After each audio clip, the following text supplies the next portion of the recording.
प्रिया जी अयोध्या से।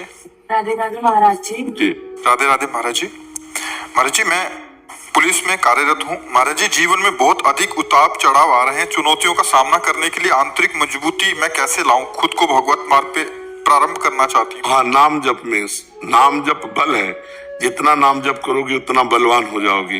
ये जो हम चाहते हैं कि ना करें फिर भी हम करते हैं, या जो हम चाहते हैं करें नहीं कर पा रहे हैं, इन दोनों के लिए हमें नाम बल की आवश्यकता है। हम जितना नाम जप करेंगे उतने हमें बल आता चला जाएगा।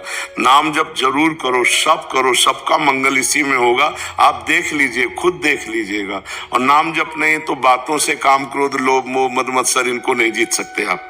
ये बहुत सुबह है, 1 मिनट में बड़े अच्छे अच्छे को घुटने मिला देते हैं। इसलिए नाम जप जितना अधिक करोगे उतना ही आनंद आपको रहेगा। देखो नाम जप का कितना बड़ा बल होता है। एक दिन ठाकुर हरिदास जी महाराज चैतन्य महाप्रभु के परिकर के हरे कृष्ण कृष्ण कृष्ण हरे हरे, हरे राम राम राम हरे हरे जोर जोर कीर्तन कर रहे थे।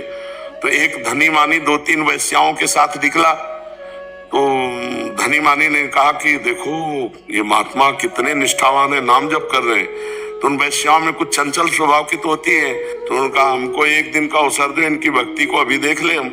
उसका ठीक है। और नव युवती श्रृंगार करके गई और हरे कृष्ण कृष्ण कृष्ण जोर जोर बोलते थे ऐसे। वो गई ऐसे करके बैठी। उन्होंने देखा, देखते ही समझ गए। भगवत भक्तों के पास भगवत कृपा से इतना ज्ञान होता है कि कौन किस भाव से आया है, समझ गए। तो बस हरे कृष्ण कृष्ण। वो कहती रुको आप हमसे बात करो। हरे कृष्ण। पूरा रात हो गई वो महात्मा को देखना, हरे कृष्ण। दूसरे दिन फिर श्रृंगार करके आई, तीसरे दिन फिर श्रृंगार करके आई, और तीसरे दिन रो पड़ी। जब रो पड़ी तब रुके। कहा क्या कहना चाहती थी? बोले अब तो सब बह गया। 3 दिन से कीर्तन सुन रही हूं, मैंने ऐसा निश्चय किया था कि आपको भ्रष्ट कर दूंगी, लेकिन आज मुझे इतना पश्चाताप हो रहा कि आप जैसे निर्मल महात्मा के प्रति दोष दृष्टि, भगवान मेरा उद्धार कैसे होगा? मैं नीच वैश्या हूं। तो उनका हरे कृष्ण बोलो, इसी से तुम्हारा भी उद्धार हो। वो उसी दिन से परम भागवत बन गई। और महाराज तो स्वयं परम भागवत है। नाम का बल देखो, एकांत स्थान, और वो आई है सहयोग काम का लेकर के भ्रष्ट करने के लिए। तो अब वहां कोई प्रश्नवाचक चिन्ह था ही नहीं। जवान साधु थे तो भ्रष्ट होने में कोई देर, लेकिन नाम में इतना सुख है कि भोग में अरुचि, और भोगासक्त वैश्या को भी भोगों से अरुच करा के वहां भागवत बना दिया। नाम में बड़ी सामर्थ्य है। आप नाम की सामर्थ्य को आश्चर्यचकित होकर मानोगे ही नहीं कि ऐसी कहां होती नाम में सामर्थ्य। एक केवल राम जी भक्तमाल का चरित्र है। केवल राम जी, इनको कुबा केवल राम जी कहते हैं, वो गरीब भगत थे। उनका स्वभाव था जहां वो संतों को देखते दौड़ पड़ते, चरण में प्रणाम करना, घर लाना, चरण उदक उतारना, और जो रूखा सूखा बने सो पवाना। तो जब संतों को आदर मिलता है तो दूसरे संतों से चर्चा करते हैं। तो एक अयोध्या से बड़ी भगवान श्री राम जी की मंडली संतों की उधर से गुजर रही थी। तो पूछा भाई केवल राम जी का घर कौन सा है? बड़े भगत है भाई यहाँ। तो केवल राम जी ने जब सुना संत मंडली आई, अरे आज तो नाच पड़े कि आज तो बहुत से संत, खूब आदर पूर्वक घर, पर खाने को नहीं। अब उन्होंने पत्नी से कहा कि गरीब आदमी थे, अब 1-2 संत हो तो कुछ बने, अब जहाँ 50 संत है। तो पत्नी से कहा अब क्या हो सकता है?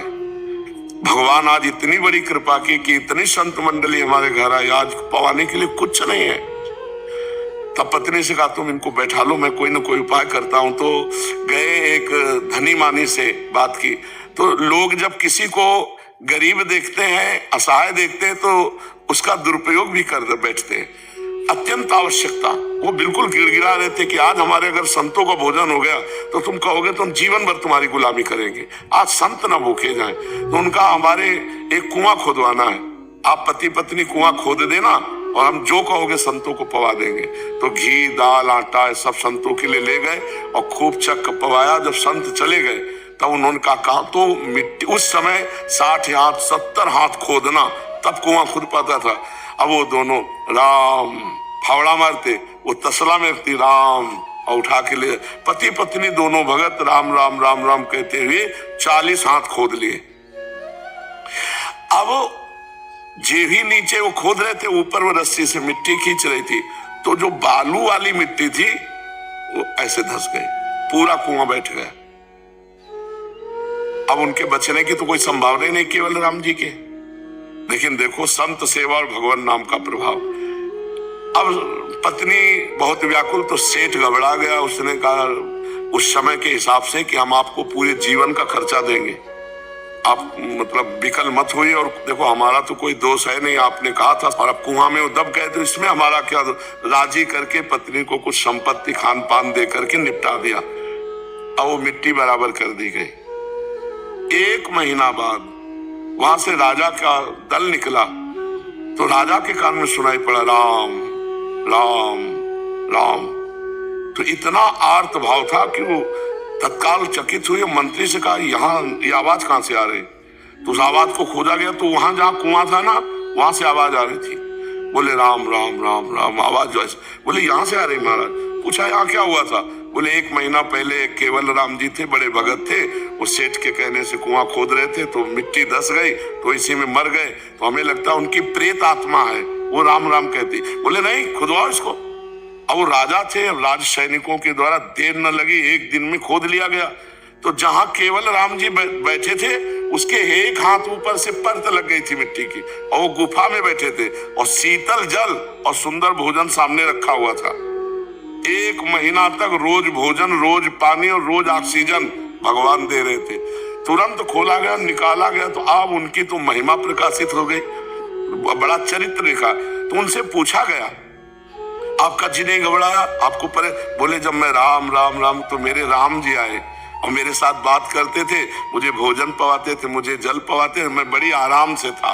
1 महीना बड़े आराम से हमारा कर। सोचो जरा, ऊपर से पैक हो चुके हैं कि यहाँ घबराहट में प्राण निकल जाए। मान लो ऐसी कोई परिस्थिति भी हो जाए तो घबरा के मर जाए कि हमारी आवाज भी ऊपर नहीं पहुंच रही होगी, हम कब तक बंद रहेंगे, हाय हाय मच जाए।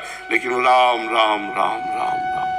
भगवान शिव ने जो हलाहल भी समुद्र में निकला, रा कह के पी लिया और मां से बंद। राम नाम से नीलकंठ में, कंठ में एक जरा बूंद भी पानी का रोकना कठिन है। भगवान शिव ने हलाहल विष को भगवान के नाम के प्रभाव से रोक लिया। तो नाम में अपार सामर्थ्य है। यदि हम लोग नाम जप करें तो जो करना चाहिए वो हम कर पाएंगे, जो नहीं करना चाहिए उसे हम त्याग देंगे। अगर नाम नहीं जप है तो केवल बातों से तो ऐसा होना संभव है।